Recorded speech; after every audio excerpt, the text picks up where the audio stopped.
também militar deste país. O anúncio foi feito depois de 2 semanas de exercícios de combate que envolveram 2.500 fuzileiros filipinos e norte-americanos. Eu passo agora a conversa com Issao Agostinho sobre estas notas da atualidade internacional. Issao, boa noite e seja bem-vindo mais uma vez à Hora 10, edição da noite. Boa noite, Dorivaldo. Boa noite também aos amigos da TPA e felicitar-vos pelo aniversário da Televisão Pública de Angola. Muitos parabéns. Da Televisão Pública de Angola, pois afinal a TPA Notícias é também feita pela análise, não apenas pela divulgação aqui das notícias, Issao. Exato. Parabéns pelo aniversário. Certo, estamos todos de parabéns. Vamos então olhar aqui para as notas da atualidade internacional desta noite.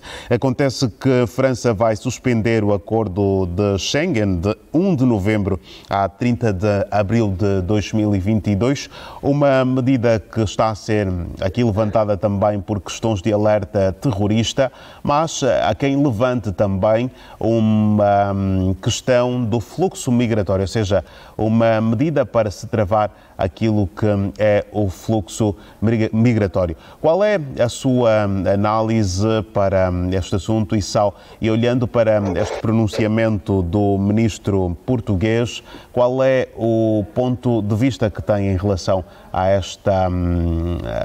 este encerramento temporário do acordo Schengen da parte da França?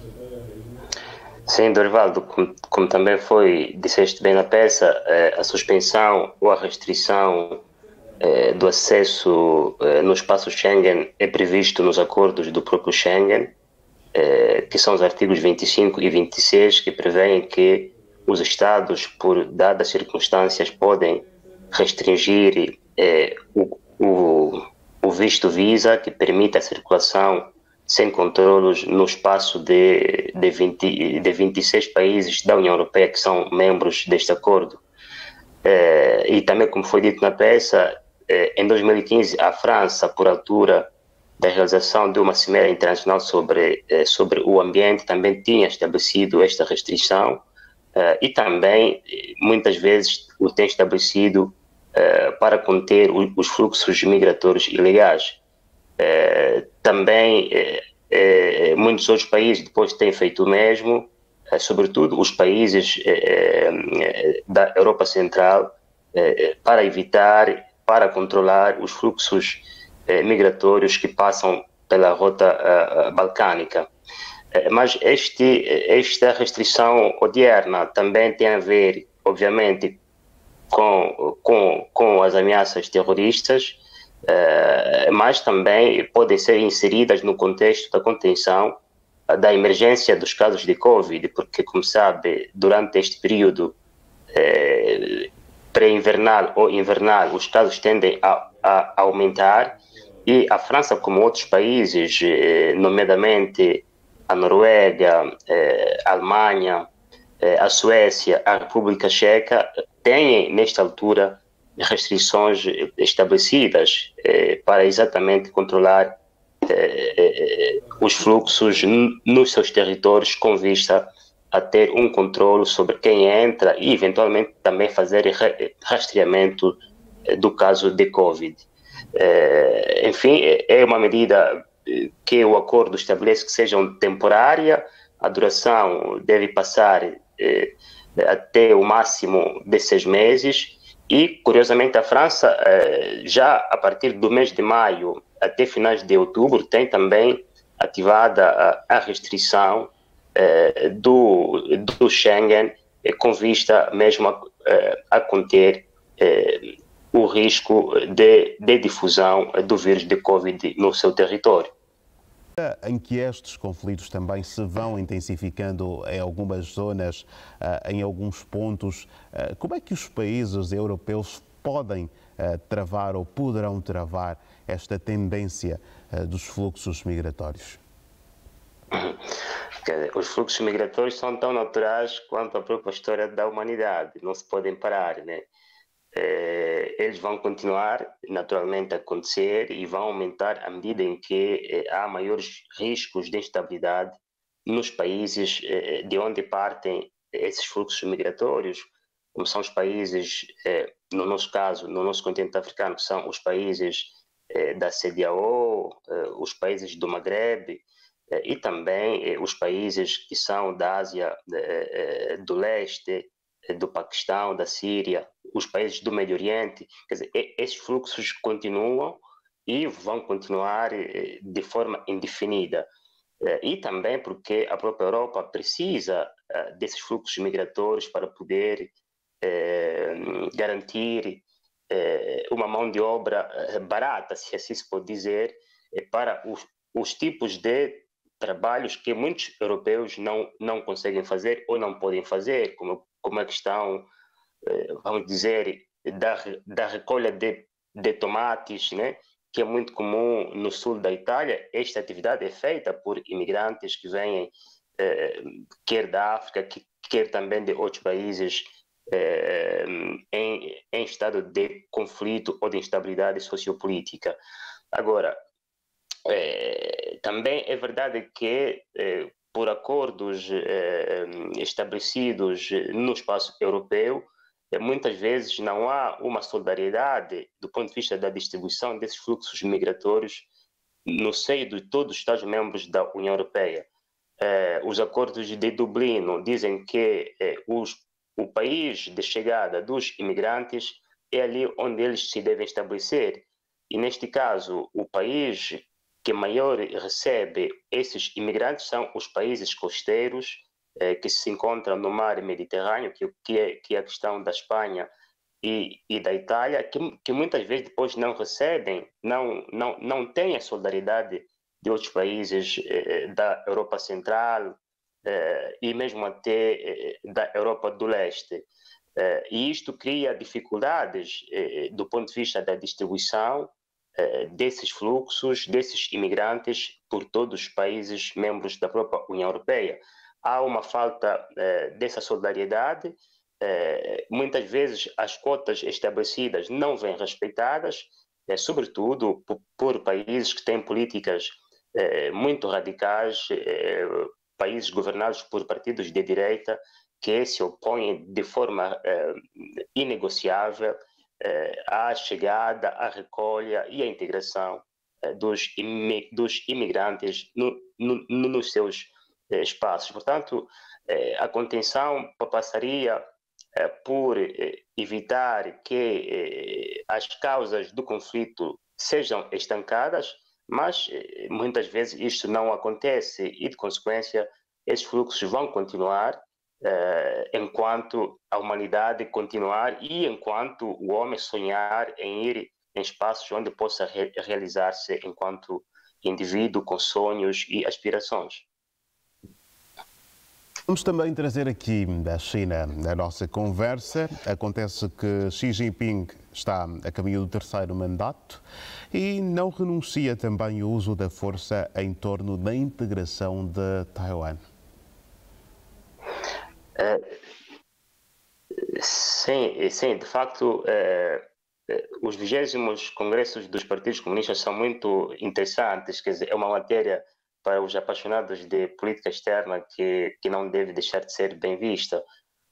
O primeiro 20º congresso na história de um partido comunista foi aquele de 1956, que é do Partido Comunista da União Soviética, na altura liderado por Nikita Khrushchev, que neste congresso ditou ou estabeleceu o fim do culto de personalidade a Stalin e também o início da chamada destalinização da própria União Soviética, até mesmo com vista a emendar as relações diplomáticas com os vários partidos dos vários países comunistas, como é o caso da Iugoslávia e também o caso da própria China. Agora, este é o segundo congresso, é o segundo 20º congresso de um partido comunista, e a China também quer deixar a sua marca na história do estudo dos congressos dos partidos comunistas.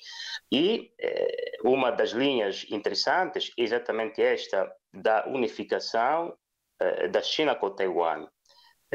como já temos vindo a analisar, Taiwan é tida pela China como uma região rebelde que deve voltar à casa-mãe, e este regresso à casa-mãe é problemática porque o Taiwan constituiu-se como uma república de certa forma independente, tem relações diplomáticas e militares com países que alimentam esta conflitualidade com a China, e a China se predispõe, a China, no caso a China de Xi Jinping, se predispõe a que